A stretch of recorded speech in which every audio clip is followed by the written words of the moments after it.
Hi, I'm Richard Haynes, and these short videos are designed to help clarinet players of all levels. I'll introduce the fundamentals of a range of contemporary playing techniques in the hope that this knowledge will empower you to find your own solutions when called for. Multiphonics produce multiple audible pitches at one time, hence multi, meaning multiple, and phonic, meaning phone or sound.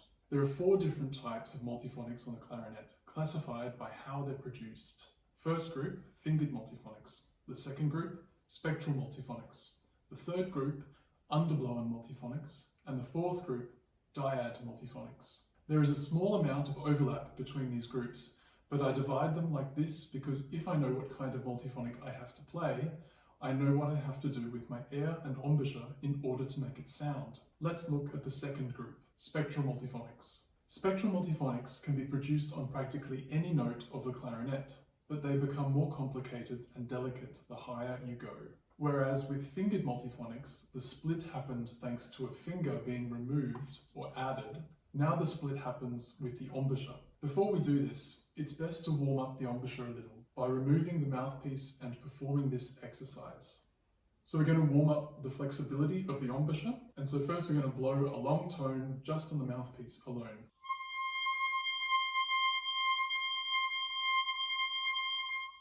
If you're working with a tuner, you can check the pitch coming from the mouthpiece. Now we're going to lower the pitch by about a semitone, glissando down and then come back up.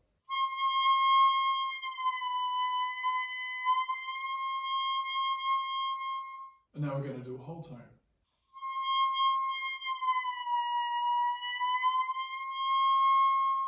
A minor third.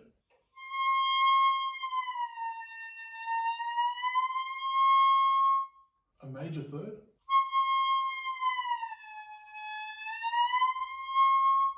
and so forth. So you go as far as you can downward.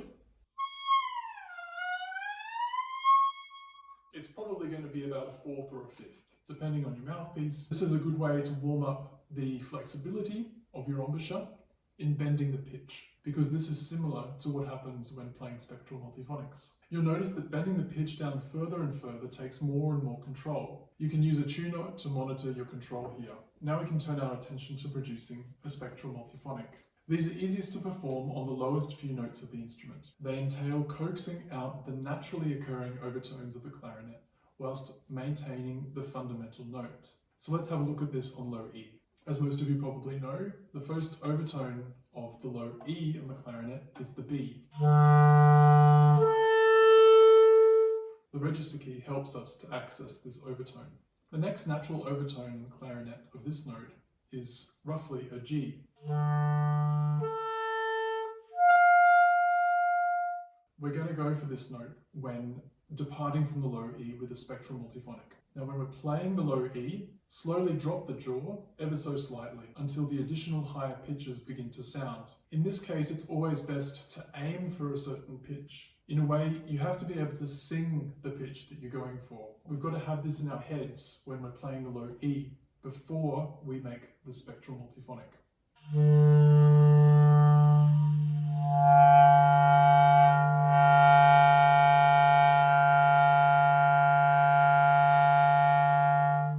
So if you're trying this for the first time and you're getting other pitches, that's absolutely no problem. When you find some additional pitches on the lowest note of the instrument, try to hold on to them and make them stable. Here's a different variation.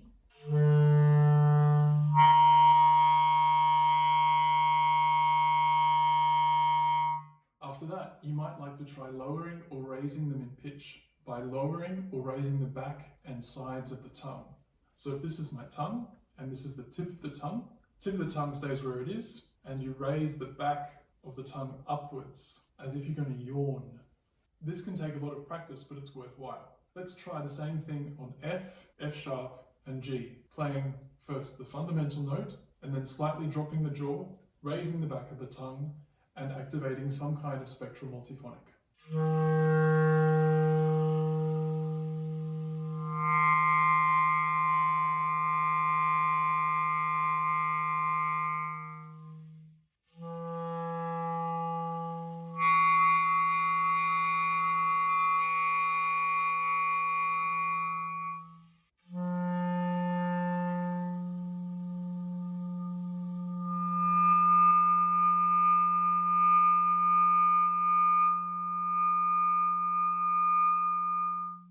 As I said before, it becomes more difficult the higher you go. The good news is that all this is easier on the lower clarinets, so if you have the opportunity, try it out.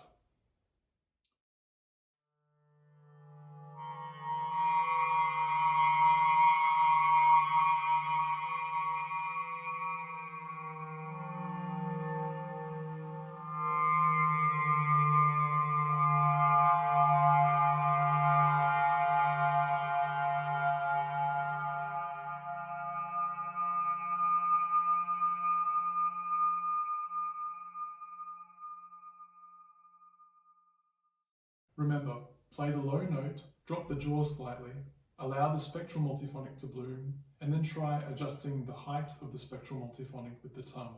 You don't need to change any fingerings, and you don't need fingering charts for spectral multiphonics because it's all about voicing. But if you're having trouble with something, send me a message via my website, richardehaynes.com, and I'll do my best to help. Thanks for watching, and don't forget to subscribe for more videos about the clarinet.